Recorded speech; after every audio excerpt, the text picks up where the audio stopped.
স্থল গুহা গৰ্ভ একো নাই, কেৱল তেওঁৱে আছে। নীল বহুকাল ধৰি তেওঁ বিচৰণ কৰি গৈছে, কোটি কোটি কাল। নীল এটা বিৰাট শব্দ, গোটেই অনন্ত কাল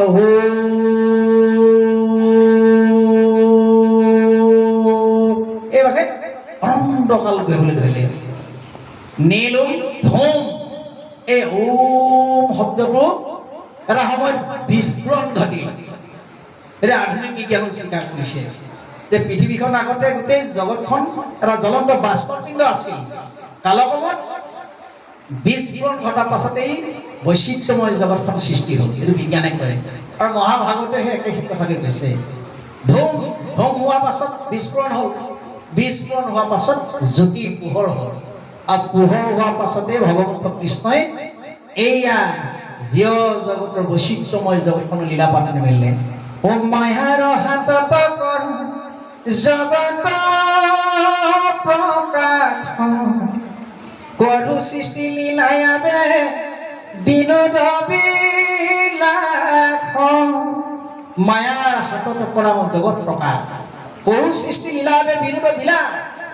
মায়াৰ হাতত সমস্ত জগতখনৰ মই পাতনি মেলি বিনোদ বিলাস লীলা কৰি আছে প্ৰভু।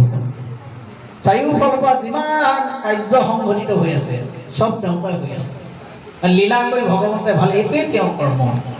এই কৰ্মৰ মাজতে ভকতৰ ওচৰত সেই পৰম সত্যটো আমি জানিব লাগে, তেতিয়া আৰু বিশেষ জানিবলগীয়া নাথাকে।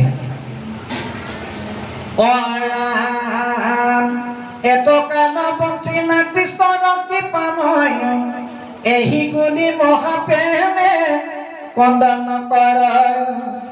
গদ গদ বাক্য হাতী প্ৰেমৰ ভয়ত, ধাৰাসাৰে বহে নীল দুই নয়নত। হৰি কৃপা হয় পাহৰয় নাহিকে চেতন, ঈশ্বৰৰ মতি কৰিলে কনিয়া মন। ভগৱানৰ কথা শ্ৰৱণ কৰোঁতে কৰোঁতে কৰোঁতে সমস্তজনৰ মন ঈশ্বৰৰ ফালে ধাৱমান হ'ল। ঐ হৃদয়ত লাগ পায় কৰয়, প্ৰফুল্ল লোচন হৃদা হৰি খেথা কয়। কণ্ঠ মেলিয়া কতো হৰি কদা কয়, কৈত আশা দিয়া দেখা মোক কৃপাময়। প্ৰহ্লাদে উপদেশ দিয়া পাছত সমস্ত দৈত্য হৈ গ'লে, কেৱল ঈশ্বৰ কৃষ্ণ ক'ত পাম প্ৰভু, মোক দেখা দিয়া, মোক দেখা দিয়া, এইবুলি তেওঁলোকে আত্মনাদ কৰি চিঞৰি উঠিবলৈ ধৰিলে। ঈশ্বৰৰ নামৰ মহিমা ইমান, কৈও শেষ কৰিব নোৱাৰি, শুনিও শেষ কৰিব নোৱাৰি। নাম ৰসত মজি দিলে সময়নো কেতিয়া যে আমি ক'ব নোৱাৰোঁ, নহয়নে? গতিকে এই অপাৰ নামৰ মহিমা, এই নাম ৰসত মজি থাকিলে এইটো হয়। তাকে আকৌ সময় চাই কনোৱা উৰিব। অ হে কৃষ্ণ তজু পাৱে ললো হৰণ, নেৰুহু বান্ধৱ ইয়াৰ তোমাৰ চৰণ।